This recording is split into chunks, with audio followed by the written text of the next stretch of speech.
Hi there, I'm going to be reading The Yellow Wallpaper by Charlotte Perkins Gilman, and I'm reading this from the Toronto Metropolitan Library. I'm just going to be reading Chapter 1. Let's begin. It is very seldom that mere ordinary people like John and myself secure ancestral halls for the summer. A colonial mansion, a hereditary estate, I would say a haunted house, and reach the height of romantic felicity. But that would be asking too much of fate. Still, I will proudly declare that there is something queer about it. Else, why should it be let so cheaply? And why have stood so long untenanted? John laughs at me, of course, but one expects that, in marriage. John is practical in the extreme. He has no patience with faith, an intense horror of superstition, and he scoffs openly at any talk of things not to be felt and seen and put down in figures. John is a physician, and perhaps, I would not say to a living soul, of course, but this is dead paper and a great relief to my mind. Perhaps that is one reason I do not get well faster. You see, he does not believe I am sick. And what can one do? If a physician of high standing and one's own husband assures friends and relatives that there is really nothing the matter with one but temporary nervous depression, a slight hysterical tendency, what is one to do? My brother is also a physician, and also of high standing, and he says the same thing. So I take phosphates and phosphites, whichever it is, and tonics and journeys, and air and exercise, and I'm absolutely forbidden to work until I'm well again. Personally, I disagree with their ideas. Personally, I believe that congenial work with excitement and change would do me good. But what is one to do? I did write for a while, in spite of them, but it does exhaust me a good deal, having to be so sly about it, or else meet with heavy opposition. I sometimes fancy that in my condition, if I had less opposition and more society and stimulus.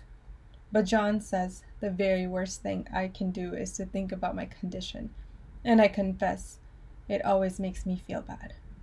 So I will let it alone and talk about the house. The most beautiful place. It is quite alone, standing well back from the road, quite 3 miles from the village.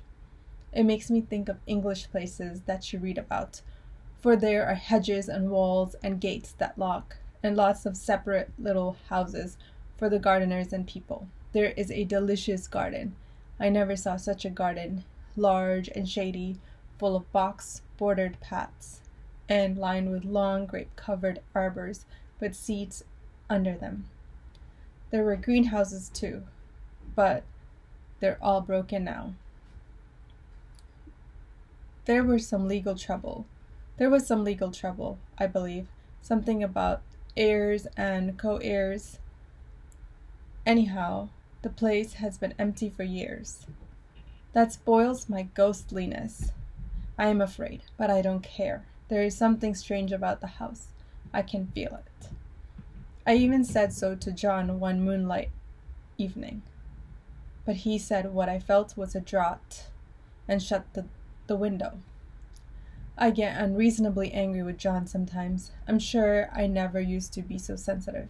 I think it is due to this nervous condition. But John says if I feel so, I shall neglect proper self-control. So I take pains to control myself, before him at least, and that makes me very tired.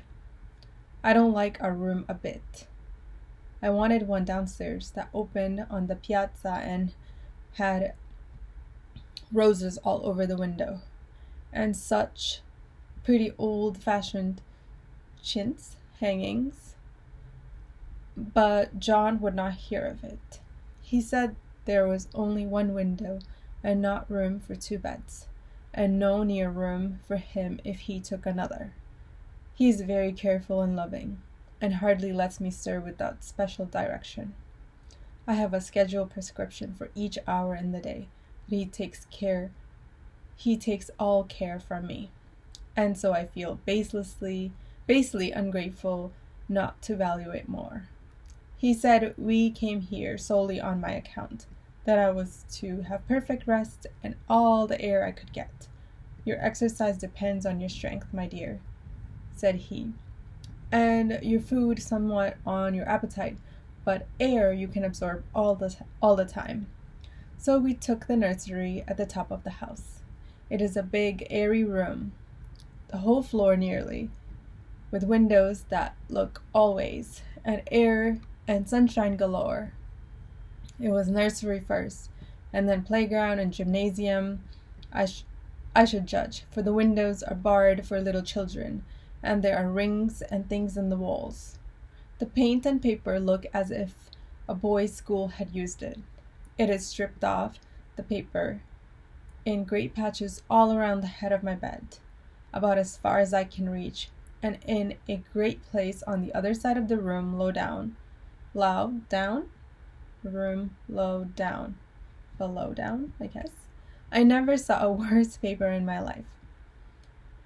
One of the sprawling, flamboyant patterns committing every artistic sin.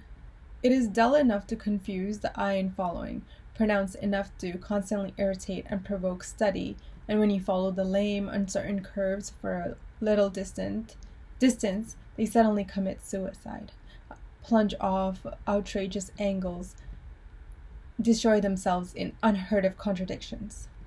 The color is repellent, almost revolting, a smoldering, unclean yellow.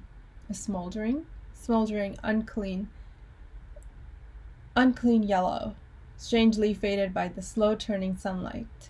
It is a dull yet lurid orange in some places, a sickly sulphur tint in others. No wonder the children hated it. I should hate it myself if I had to live in this room long. There comes John, and I must put this away. He hates to have me write a word.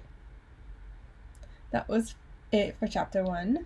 I gotta look up some words to make sure I pronounce them correctly. Thank you for watching!